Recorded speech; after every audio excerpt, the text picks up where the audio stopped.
Hello everyone. हर हर महादेव दोस्तों। आपके अपने चैनल हर दिन कुछ नया में आपका बहुत बहुत स्वागत है। तो आज की वीडियो में हम सुनेंगे सोमवार व्रत कथा को।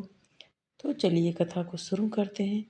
और यदि आपने अभी तक चैनल को सब्सक्राइब नहीं किया है तो चैनल को सब्सक्राइब अवश्य करें, साथ ही बेल आइकन को प्रेस करें।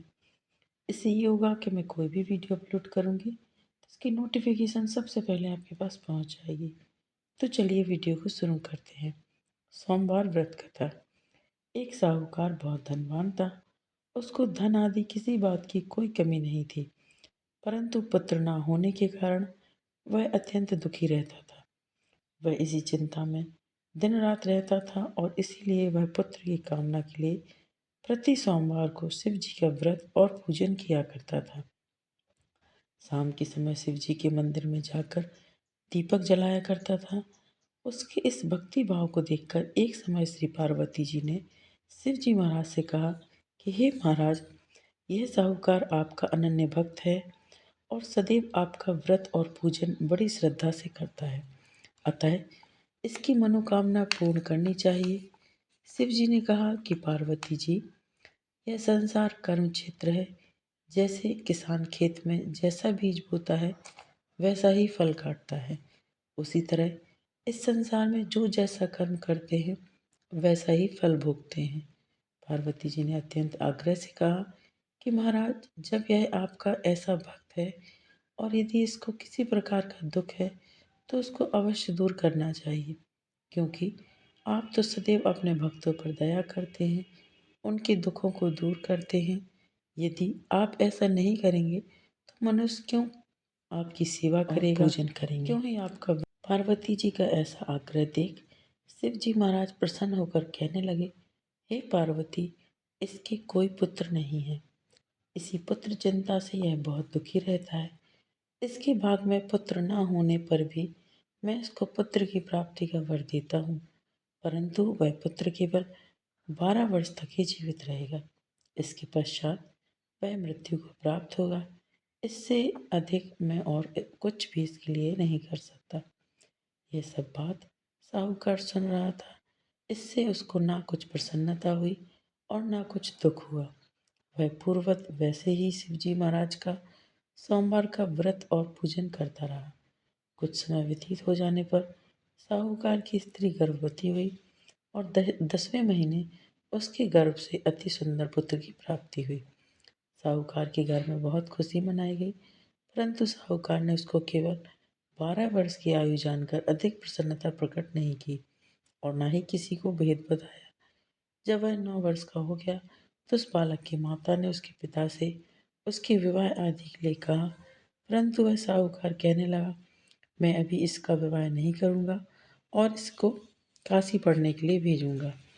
फिर उस साहूकार ने अपनी साली अर्थात बालक के मामा को बुलाया, उसको बहुत सा धन देकर कहा, तुम इस बालक को काशी जी पढ़ने के लिए ले जाओ और रास्ते में जिस जगह भी जाओ वहाँ यज्ञ करते जाना, दान देते तथा ब्राह्मणों को भोजन कराते जाना।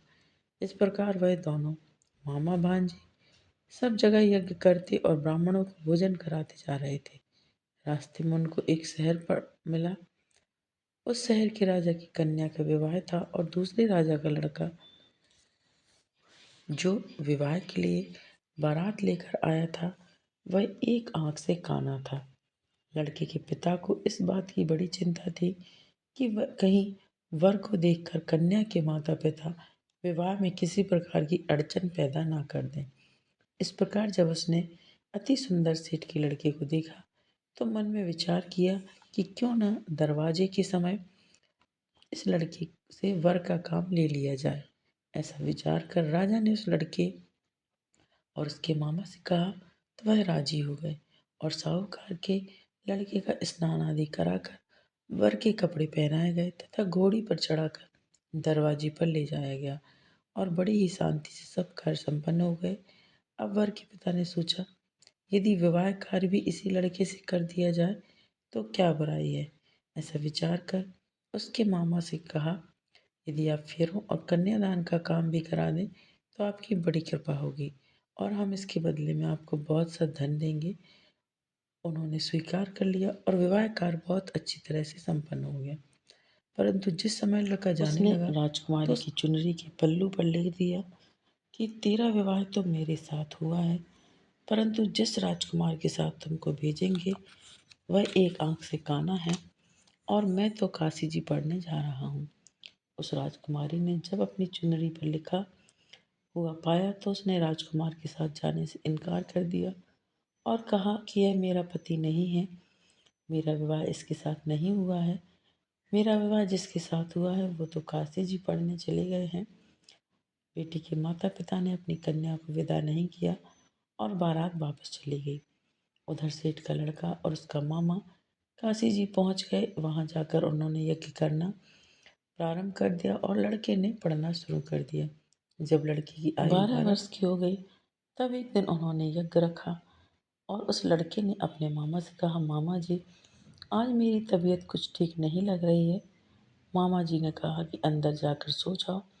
लड़का अंदर जाकर सो गया और थोड़ी देर में उसके प्राण निकल गए। जब उसके मामा ने आकर देखा कि वह तो मुर्दा पड़ा हुआ है तो उसको बड़ा दुख हुआ और उसने सोचा कि मैं अभी रोना पीटना मचा दूंगा तो यज्ञ का कार्य अधूरा रह जाएगा। अतः उसने जल्दी से यज्ञ का कार्य समाप्त कर ब्राह्मणों के घर जाने के पश्चात रोना पीटना आरंभ कर दिया। संयोगवश उस समय शिवजी महाराज और पार्वती जी उधर से गुजर रहे थे। तब उन्होंने जोर जोर से रोने पीटने की आवाज़ सुनी तो पार्वती जी शिव जी को आग्रह करने लगी कि उसके पास चलिए और उस सुंदर लड़के को मरा हुआ देखकर कहने लगी कि महाराज यह तो उसी सेठ का लड़का है जो आपके वरदान से पैदा हुआ था। शिव जी ने कहा कि पार्वती जी इसकी आयु इतनी ही थी सो यह भोग चुका है। पार्वती जी ने कहा कि महाराज कृपा करके इस बालक को और आयु दो, नहीं तो इसके माता पिता तड़प तड़प कर मर जाएंगे। पार्वती जी की इस प्रकार बार बार आग्रह करने पर शिव जी ने उसको वरदान दिया और शिव जी महाराज की कृपा से लड़का जीवित हो गया। शिव पार्वती कैलाश चले गए। तब वह लड़का और उसका मामा उसी प्रकार यज्ञ कराते हुए अपने घर की तरफ चल पड़े और रास्ते में उसी शहर से आए जहाँ पर उस लड़की का विवाह हुआ था।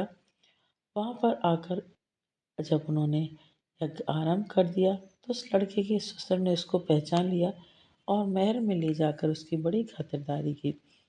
साथ ही बहुत सारा धन और दासियों सहित बड़े आदर और सत्कार के साथ अपनी लड़की और जमाई को विदा किया। जब वह अपने शहर के निकट आए तो उसके मामा ने कहा कि पहले मैं तुम्हारे घर जाकर खबर कर आता हूँ। उस समय उसके माता पिता अपने घर की छत पर बैठे हुए थे और उन्होंने यह प्रण रखा था कि यदि हमारा पुत्र सकुशल घर आया तो राजी खुशी नीचे आ जाएंगे, नहीं तो छत से गिरकर अपने प्राण दे देंगे। इतने में उस लड़के के मामा ने आकर यह सारा समाचार कह दिया कि आपका पुत्र आ गया है, परंतु उनको विश्वास न आया।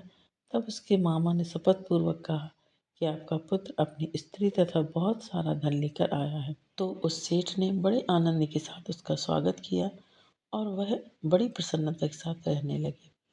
इसी प्रकार जो व्यक्ति सोमवार का व्रत धारण करता है अथवा इस कथा को पढ़ता है या सुनता है उसके दुख दूर होकर उसकी समस्त प्रकार की मनोकामनाएं पूर्ण होती हैं।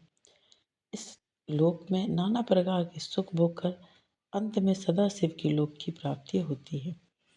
तो ये सोमवार व्रत कथा थी। यदि आपको आज का वीडियो, आज की कथा पसंद आई है दोस्तों, तो वीडियो को लाइक कीजिए, शेयर कीजिए अपने दोस्तों के साथ, अपने परिवारजनों के साथ, ताकि उन तक भी ये वीडियो पहुँचे और वो भी इसका लाभ ले सकें, कथा का श्रवण कर सकें। और यदि आप चैनल पर नए हैं तो चैनल को सब्सक्राइब अवश्य कीजिए, साथ ही बेल आइकन को प्रेस कीजिए। आगामी व्रतों एवं त्योहारों की जानकारी के लिए चैनल पर बने रहें। मिलते हैं नेक्स्ट वीडियो में दोस्तों। हर हर महादेव। श्री मना